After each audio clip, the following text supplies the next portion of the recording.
Bonjour à tout le monde, voilà peut-être le premier vlog d'une série. Je sais qu'il y a beaucoup de personnes qui suivent un peu notre projet de voyage en Amérique du Sud avec ce fameux camion transformé en camping-car qu'on appelle Pimous, qui a été fabriqué par un gars qui s'appelle Benoît. Benoît, si tu regardes cette vidéo, je pense très fort à toi. Il vient de partir en Colombie pour s'installer là-bas. Il est parti dans comment dire, dans un contexte pas très simple pour lui, donc j'espère que tout va bien.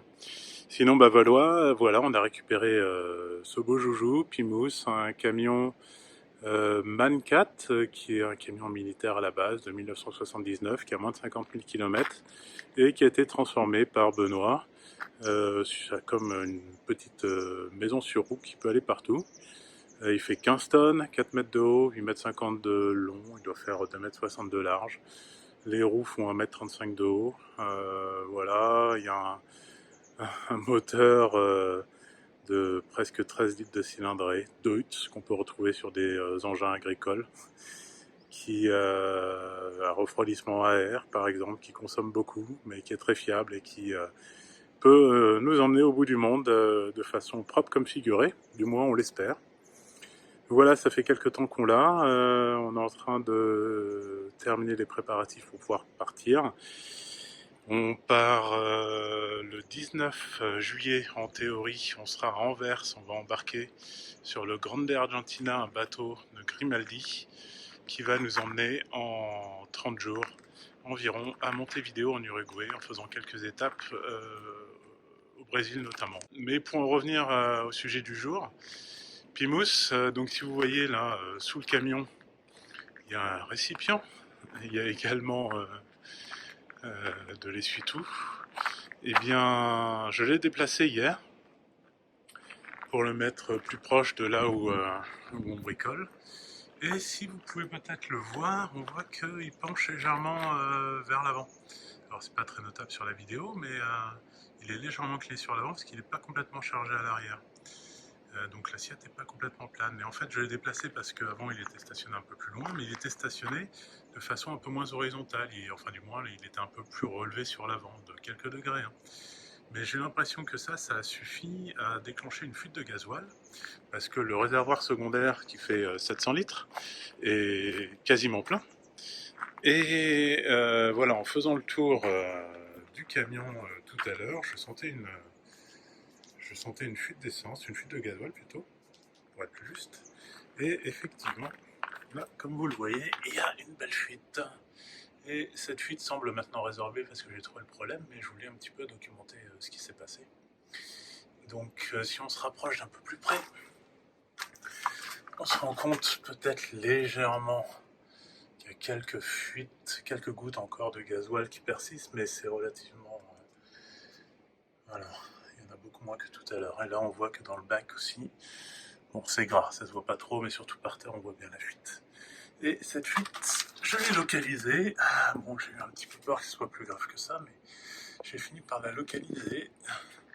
Je sais pas si on va bien le voir à la vidéo, mais finalement au niveau de l'entrée de la durite qui permet de remplir le réservoir. Et donc je vais vous montrer à quoi ça ressemble depuis l'intérieur. Mais finalement, ici là sur le côté du camion, on peut remplir le réservoir secondaire qui fait 700 litres. Là je me décale, on voit ici le réservoir principal qui fait dans les 250 litres. On a presque 1000 litres au total, ce qui permet de rouler 2500 km environ.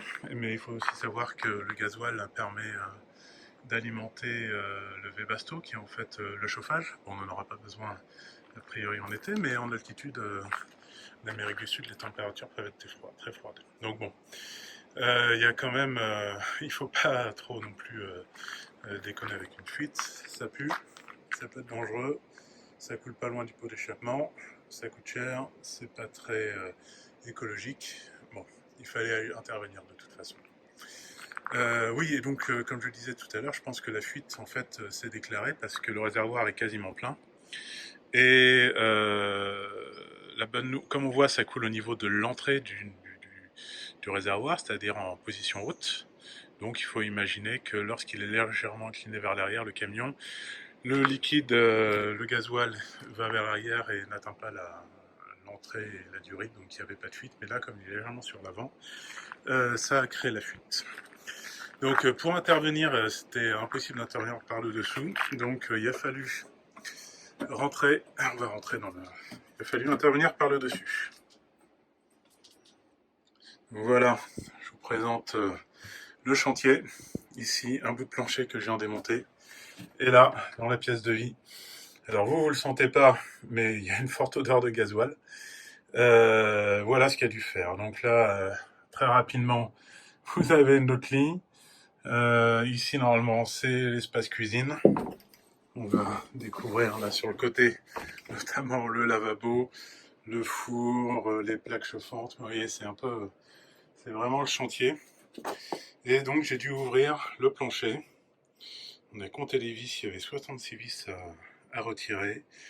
Une fois qu'on a enlevé le plancher, il a fallu desceller aussi tout le joint silicone qu'il y avait autour pour assurer l'étanchéité. C'était super bien fait, super propre. Benoît, comme toujours, t'as fait du super boulot.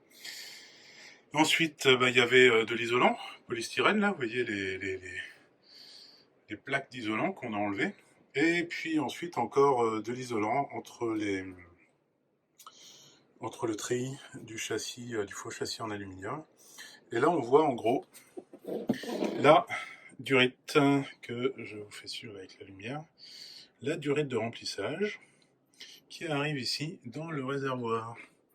Et donc on voit dans le réservoir, au niveau du réservoir, du manchon de réservoir, on voit quatre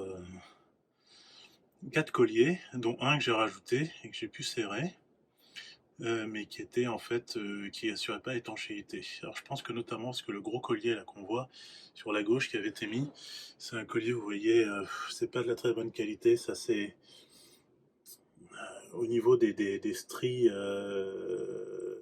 c'est pas fait en relief. Enfin bon, ça devient un peu technique comme information, mais le collier que j'ai mis là, à rajouter, celui qui est le deuxième en partant de la droite, il est en inox et j'espère qu'il sera plus efficace. On peut serrer plus fort parce que là, comme je vais vous montrer un autre exemplaire ici, si on devine, en fait, on voit que les trous qui permettent de visser ici, en fait, c'est pas simplement de la matière qui a été enlevée, mais ça a été en fait, c'est plus résistant, en théorie.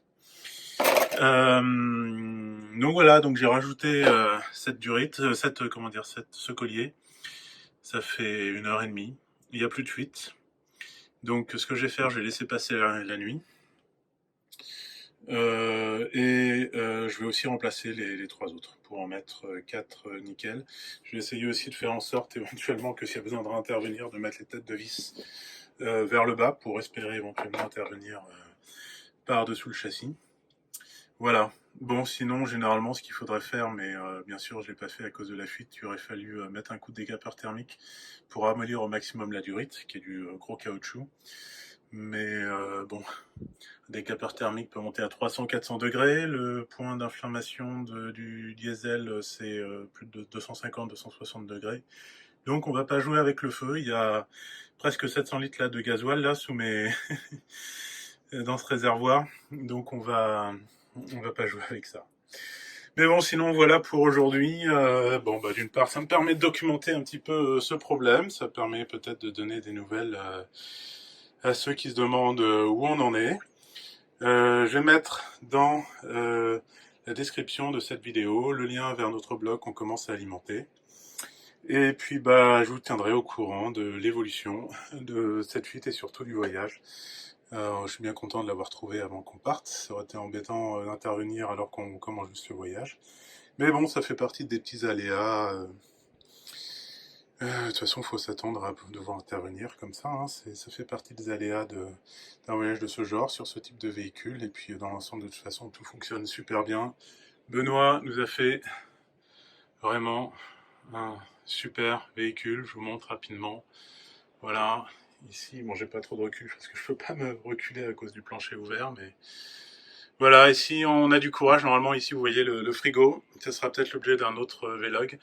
un beau frigo Bosch qui fait 1,85 m de haut, et bien on va le remplacer par une machine à laver en dessous et un frigo un peu plus petit au-dessus. Voilà, pour des raisons de confort et d'autonomie. Voilà les amis, bah écoutez, merci de m'avoir suivi pour ce premier vlog et puis j'espère à bientôt. Au revoir.